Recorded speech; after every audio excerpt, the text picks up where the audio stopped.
के मन में ये सवाल जरूर आता है कि केदारनाथ मंदिर को आखिर किसने और किस मकसद से बनाया। और सबसे चौंकाने वाली बात यह है कि केदारनाथ धाम का शिवलिंग बाकी शिवलिंगों से इतना अलग क्यों है, इसके पीछे कौन सा रहस्य छिपा है। हजारों साल पहले जब विज्ञान की आज की तरह तरक्की नहीं हुई थी, तब उस दौर के लोग इस मंदिर को बनाने के लिए इंटरलॉकिंग जैसी आधुनिक टेक्नोलॉजी को कैसे जानते थे। और सबसे हैरान करने वाली बात यह है कि बिना किसी नुकसान के 400 सालों तक ये मंदिर बर्फ में कैसे दबा रहा और इसके पीछे की कहानी क्या है।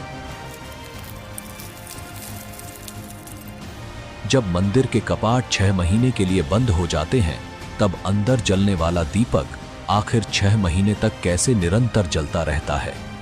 और सबसे बड़ा सवाल, 2013 की बाढ़ के समय जब पूरा क्षेत्र तबाह हो गया था, तो मंदिर को बचाने के लिए पीछे से आई विशाल भीमशिला किसने रखी। क्या यह सब महज एक संयोग था या किसी दैवीय शक्ति का चमत्कार। इन सभी रहस्यमयी घटनाओं का जवाब ढूंढने के लिए हमारे साथ बने रहिए, क्योंकि इस डॉक्यूमेंट्री में हम आपको केदारनाथ धाम के अनसुने रहस्य आपको बताएंगे। ये वो रहस्य हैं जिनका जवाब शायद उत्तराखंड में बसा केदारनाथ धाम केवल एक मंदिर नहीं, बल्कि आस्था, रहस्य और चमत्कारों का अद्भुत संगम है। हिमालय की ऊंचाइयों में 12 ज्योतिर्लिंगों में से एक यह पवित्र स्थल सदियों से भक्तों को अपनी ओर खींचता आया है। पर क्या आप जानते हैं कि इस मंदिर के हर पत्थर के पीछे छिपी हैं अनगिनत कहानियां, जो केवल आस्था ही नहीं बल्कि चमत्कारों और विज्ञान से भी जुड़ी हैं।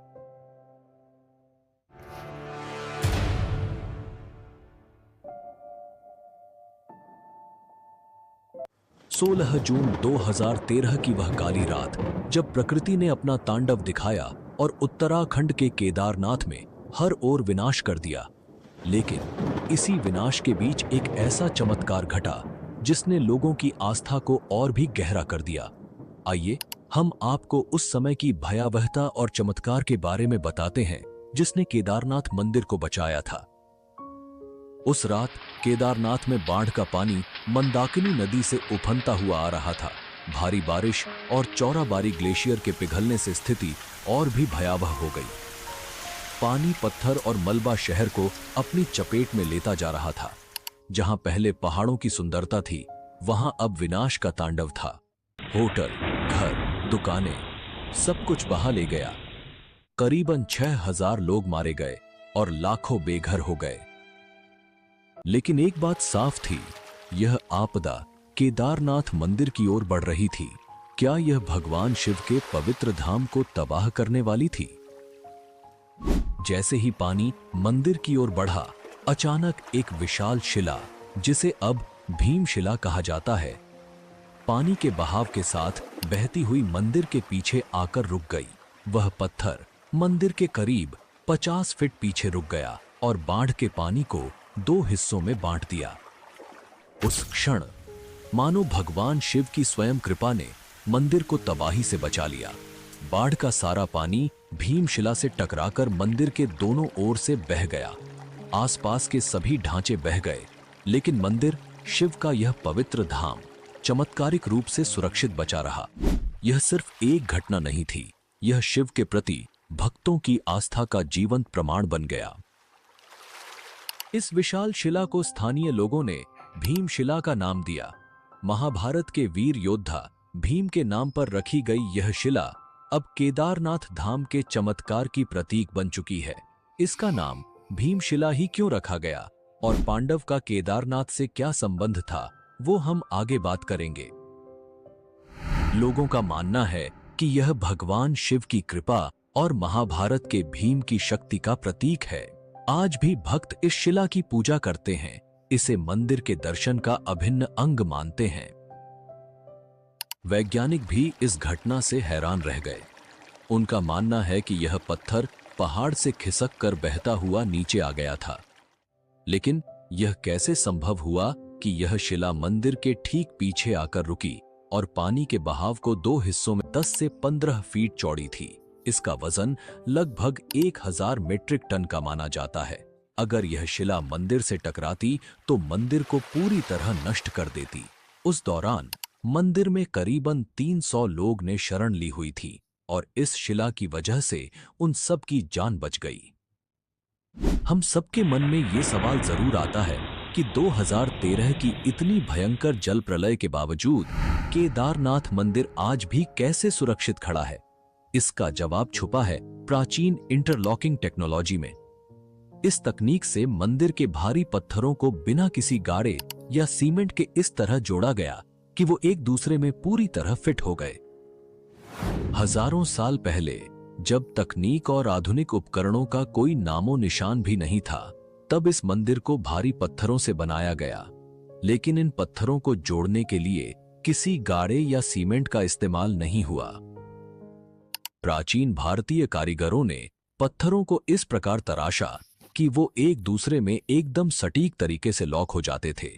इस तकनीक ने मंदिर को प्राकृतिक आपदाओं से बचाया है, चाहे वो भूकंप हो, भारी हिमपात हो या फिर बाढ़।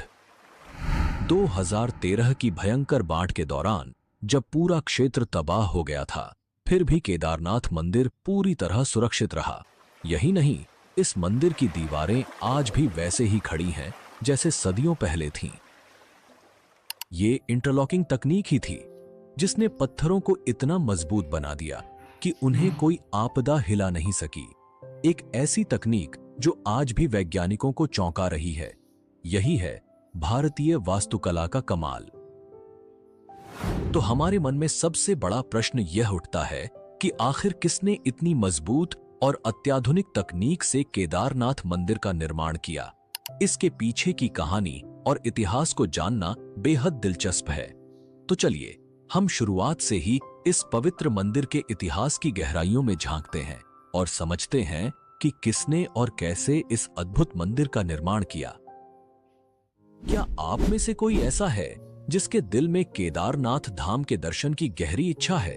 अगर आपकी भी यही तमन्ना है कि भोले बाबा के चरणों में शीश झुकाएं, तो कमेंट में हर हर महादेव लिखकर अपनी भावनाओं को व्यक्त करें। बाबा जल्द ही आपकी इच्छा पूरी करेंगे।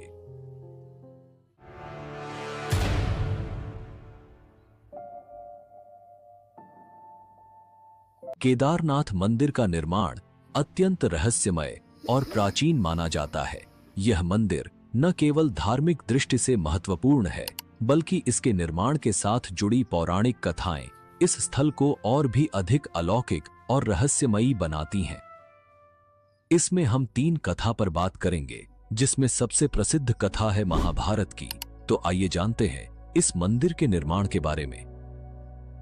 धार्मिक ग्रंथों में वर्णित कथा के अनुसार महाभारत के युद्ध में विजय प्राप्त करने के बाद युधिष्ठिर को हस्तिनापुर का राजा घोषित किया गया।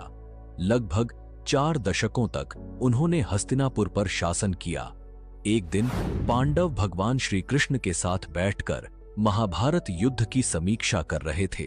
उस समय पांडवों ने श्री कृष्ण से कहा, हे नारायण, हम भाइयों पर अपने बंधु बांधवों और गुरुजनों की हत्या का कलंक है। इस कलंक को कैसे मिटाया जाए? श्री कृष्ण ने उत्तर दिया, भले ही तुमने युद्ध में विजय प्राप्त की हो, लेकिन तुमने अपने बंधु बांधवों का वध किया है और इसके कारण तुम पाप के भागी बने हो। इन पापों से मुक्ति सिर्फ महादेव ही दिला सकते हैं। इसलिए अब समय आ गया है कि तुम महादेव की शरण में जाओ। इसके बाद श्री कृष्ण द्वारका लौट गए और पांडव पापों से मुक्ति के लिए चिंतित रहने लगे। उसी दौरान पांडवों को खबर मिली कि भगवान श्री कृष्ण ने अपना देह त्याग दिया है। इस दुखद समाचार ने पांडवों को झकझोर दिया। अब जब उनके सदा के सहायक कृष्ण भी नहीं रहे, पांडवों ने अपने राज्य परीक्षित को सौंप दिया और द्रौपदी सहित पहले पांडव काशी पहुंचे, लेकिन वहां भोलेनाथ के दर्शन नहीं हुए। वे कई अन्य स्थानों पर भी गए, परंतु जहां भी पांडव पहुंचते, शिव जी वहां से चले जाते। इस खोज में वे एक दिन हिमालय तक आ पहुंचे। तब भगवान शिव ने पांडवों को आता देख नंदी का रूप धारण कर लिया और पशुओं के झुंड में चले गए। भगवान शिव को पाने के लिए भीम ने एक योजना बनाई। उन्होंने विशाल रूप धारण कर अपने पैर केदार पर्वत के दोनों ओर फैला दिए ताकि कोई भी पशु उनके पैरों के बीच से निकल सके। लेकिन नंदी रूपी भगवान शिव ने ऐसा नहीं किया। तभी भीम ने नंदी को पहचान लिया और पकड़ने का प्रयास किया, लेकिन शिवजी धरती में समाने लगे। भीम ने उनका पिछला हिस्सा पकड़ लिया। भगवान शिव पांडवों की भक्ति से प्रसन्न हुए और उन्हें दर्शन देकर उनके पापों से मुक्त कर दिया। तभी से भगवान शिव यहाँ नंदी की पीठ के रूप में पूजे जाते हैं। इसी वजह से केदारनाथ का शिवलिंग बाकी शिवलिंगों से अलग है। ऐसा कहा जाता है कि जब भगवान शिव ने पांडवों को उनके पापों से मुक्त किया और उनका प्रायश्चित स्वीकार किया, तब पांडवों ने केदारनाथ मंदिर का निर्माण करवाया। यह भी कहा जाता है कि भगवान शिव का शरीर पृथ्वी के अलग अलग हिस्सों में प्रकट हुआ, जिससे पंच केदार की उत्पत्ति हुई। भगवान शिव का मुख नेपाल के पशुपतिनाथ मंदिर में, भुजाएं तुंगनाथ में, मुख रुद्रनाथ में, नाभि मदमहेश्वर में और जटाएं कल्पेश्वर में प्रकट हुई। यही 5 स्थान पंच केदार के रूप में पूजित हैं। केदारनाथ को पंच केदार में सबसे प्रमुख माना जाता है, क्योंकि यहां भगवान शिव के पीठ रूप की पूजा की जाती है। अगर आप पंच केदार के बारे में एक विस्तृत डॉक्यूमेंट्री देखना चाहते हैं तो कमेंट में हमें जरूर बताएं। हम आपको अगली डॉक्यूमेंट्री में इस रहस्यमयी यात्रा पर जरूर ले चलेंगे।